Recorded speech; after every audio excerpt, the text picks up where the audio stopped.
মুকেশ আম্বানি কেন 1 টাকার কয়েন দেখে ভয় পায়? আর আপনি কি জানেন আপনি উল্টো হয়ে হাঁটলে খুব তাড়াতাড়ি সিক্স প্যাক বডি বানাতে পারবেন? আর বলুন তো এমন কোন শহর রয়েছে যেটা আগামী 2 মাসের মধ্যে গায়েব হয়ে যাবে? আর কি করে এই বিছানাটি আপনাকে ভূমিকম্পের হাত থেকে বাঁচাতে পারবে? ভাই ভিডিওটা অনেক ইন্টারেস্টিং হতে চলেছে, কারণ এই ভিডিওতে এরকমই 5টি অসাধারণ ইন্টারেস্টিং ফ্যাক্ট তোমরা জানতে পারবে। তাই ভিডিওতে একটি লাইক করে চ্যানেলকে সাবস্ক্রাইব করে যেখানে আছো সেখানে বসে পড়ো। নাম্বার 5, যখন আমরা কোনো গান শুনি তখন আমরা অনেক ইমোশনের সাথে গানটা শুনি। যেমন অতীতের কথা চিন্তা করে বা কোনো কিছু ভাবতে ভাবতে গানটা শুনি। কিন্তু আপনি কি জানেন এই দুনিয়ার এমনও কিছু মানুষ রয়েছে যারা গান শুনে কিন্তু কোনো কিছু অনুভব করে না? তাদের কাছে এটা মনে হয় যে তারা শুধু একটি সাউন্ড শুনছে। কমেন্ট করে বলো তো তোমার সাথেও কি এমন কিছু হয়? নাম্বার 4, কি করে আপনি উল্টো চলার কারণে সিক্স প্যাক বডি বানাতে পারেন? যখন আমরা হাঁটা চলা বা দৌড়াই তখন আমাদের শরীর থেকে ক্যালোরি বের হয়, যার কারণে আমাদের বডির ফ্যাট কম হয় আর আমাদের মাসেল আর অ্যাপস দেখা যায়। কিন্তু আপনি কি জানেন যখন আমরা উল্টো দিকে হাঁটি তখন আমাদের মাসেলকে অনেক বেশি পরিশ্রম করতে হয়, যার কারণে অনেক বেশি ক্যালোরি বের হয়।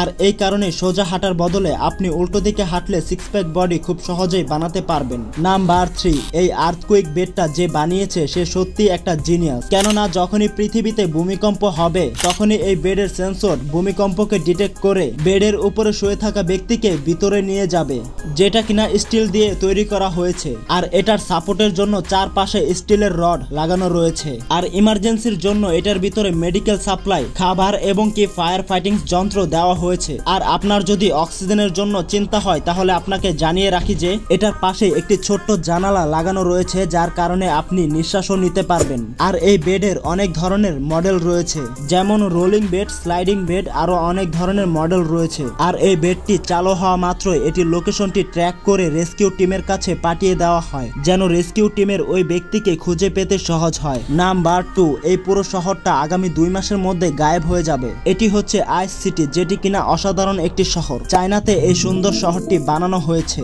যেটা বানাতে খরচ হয়েছে $500 মিলিয়ন। কিন্তু এই সুন্দর শহরটির একটি সমস্যা রয়েছে, এই শহরটি মাত্র 2 মাস পরেই গলে যায়, কেননা এই শহরটি পুরোপুরি বরফ দিয়ে তৈরি করা হয়েছে। নাম্বার 1, আপনি কি জানেন মুকেশ আম্বানি কেন 1 টাকার কয়েন দেখে ভয় পায়? আম্বানি ফ্যামিলির জিরো থেকে হিরো হওয়ার কাহিনীটা শুরু হয়েছিল ধীরুভাই আম্বানির জন্মের পর থেকেই। ধীরুভাই আম্বানির হাত ধরে রিলায়েন্স কোম্পানির শুরুটা হয়েছিল এবং পরবর্তীতে এই বিশাল সম্পত্তি মুকেশ আম্বানি এবং তার ভাই অনিল আম্বানির ভিতরে ভাগাভাগি করে দেওয়া হয়েছিল। আর এখান থেকে আম্বানি পরিবার একদিক থেকে বড়লোক আর অন্য দিক থেকে গরিব হতে শুরু হয়েছিল। একদিকে মুকেশ আম্বানি যেমন সকল ব্যবসাতে সফলতা অর্জন করে ধীরে ধীরে ইন্ডিয়ার নাম্বার 1 ধনী ব্যক্তি হয়ে উঠেছেন, আর অন্যদিকে তার ভাই অনিল আম্বানি সকল ব্যবসাতে লস খেতে খেতে পুরো ডিপ্রেশনে চলে গিয়েছিল। আর একটা সময় এই দুই ভাইয়ের ভিতরে এত বেশি ঝগড়া শুরু হয়ে যায় যে যার কারণে অনিল আম্বানি মুকেশ আম্বানির উপরে কেস পর্যন্ত করে দেয়। আর এই বিষয়টি মুকেশ আম্বানির ব্রেনে খুব ভালোভাবেই আটকে গিয়েছিল যে মানুষের যখন খারাপ সময় শুরু হয়ে যায় তখন সে ডিপ্রেশনে যে কোনো জিনিস করে ফেলতে পারে। আর এই জন্যই মুকেশ আম্বানি তার বাচ্চাদেরকে ছোটবেলা থেকে শিখিয়েছিল কি করে উপরে উঠতে হয় আর মানুষের জীবনে টাকা কতটা গুরুত্বপূর্ণ।